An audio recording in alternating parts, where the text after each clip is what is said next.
Ahoy YouTube, Stick here, long time no see, sorry about the absence. We had the Monkey Lord launch party, which was great if you were there. Then I had a recording session with a couple of girls, which was great, and then I got a virus, which wasn't so great.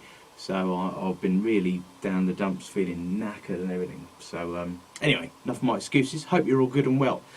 So we're carrying on the recording series, and tonight, or today, wherever you are in the world and what time you're looking at this, we're looking at recording the drum kit with one microphone. Now, if you're just watching this video and haven't seen the other three, I'm doing a little project which is based around recording a track just using one microphone, which is the SE Electronics 4400A.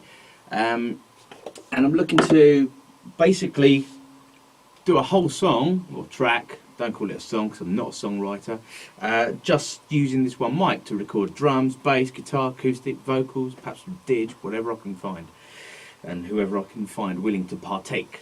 So that's the concept of this little project. Like I say, today we're looking at the drum kit. So I've set up a 4400A in front of my kit. I'll just tell you a little bit about this quickly, if you're interested, if any drummers out there. It's a Drum Workshop Collector's Series 2002 in a private reserve finish. We're using a 12 and a 16-inch tom, fast sizes, so they're a little bit shallower than the classic rock size. 22 by 18 kick drum, and a Ludwig 402 Supra-phonic 14 by 6.5 inch snare. It's a vintage 70s one, 73 I think. Drum heads, I'm using Evans G2 coated on the toms, G1 coated on the snare, Hazy 500 on the resonant side of the snare, with G1 clear on the resonant side of the toms. I've got an EQ1 on the front of the bass drum, no hole cut in it, it's a solid front head, and an EQ2 on the beat side. And I've got Pure Sound 16 strand snare wire on the bottom side of the snare. If you get the chance to use Pure Sound snare wires, just do it, they're awesome. I did a little bit of trial and error earlier, and I decided to have the 4400A about a metre in front of the drum kit. It's about waist height, or rack tom height.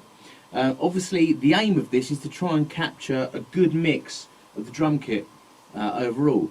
You don't want to have the cymbals too harsh in the mix, you don't want to have the bass drum thundering through, so you're looking for that overall balance of drum kit. So it's quite tricky recording a drum kit with just one mic, so this is why I thought I'd give it a go. And obviously this is, the whole aim of this is to try and help you guys, anyone that's thinking of buying a microphone and a preamp, having a go at recording, and you know, because it is a nightmare out there. There's so many products to choose from, and I managed to get hold of a pair of 4400As 3 or 4 months ago, and they just blew me away. And for the price, they're the one mic I wish I'd have bought when I started all this, because it would just last you. I could see myself using them for years and years to come. They're just great. Setting wise on the microphone, I've got a 10 dB pad engaged. Obviously it's right in front of the drum kit, so there's quite a lot of levels there. I've got no bass roll off going on because I want to capture the low end of the bass drum, and I've gone for omni pattern, so I'm capturing the whole sort of sound of the room. Now obviously we're in the studio live room, and we've got foam on the walls to control that mid to top end. We've got some gobo stands in the corners and some bass traps going on, and it's a hard floor, so it's quite a nice little recording environment. It sounds okay in here. But if you're at home and you're having a go at this, recording your own little demo, grab all the duvets in the house. Improvise with what you've got. It's amazing what you can do by hanging some duvets and closing the curtains, covering up the reflective surfaces. Remember, you don't want the room to sound so dead, because too dead is horrible. You want it to have a little bit of life in it, but you want to control those frequencies. So that's kind of what you want to aim for. So make the most of what you've got. It's all about improvising. You know, some of the best recordings of the world have always happened by mistake, so although people won't admit to that. And the recording signal chain for the 4400A is just going straight into a Apogee Duet audio interface, which is then firewired into a MacBook Pro, and we're recording in Logic 9. And I'll be doing 2 mixes of the track. I'm going to use the Waves Chris Lloyd Alge signature series to produce one version of the song, and I'm going to be using all Logic's inbuilt compressors, EQs, reverbs and stuff to record another.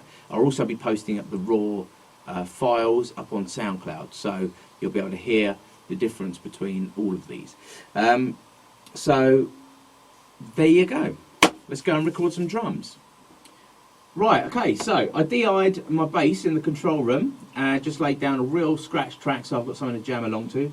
As I said earlier, I'm not a songwriter, so this is just a track to demonstrate the functionality and the flexibility of the SE Electronics 4400A.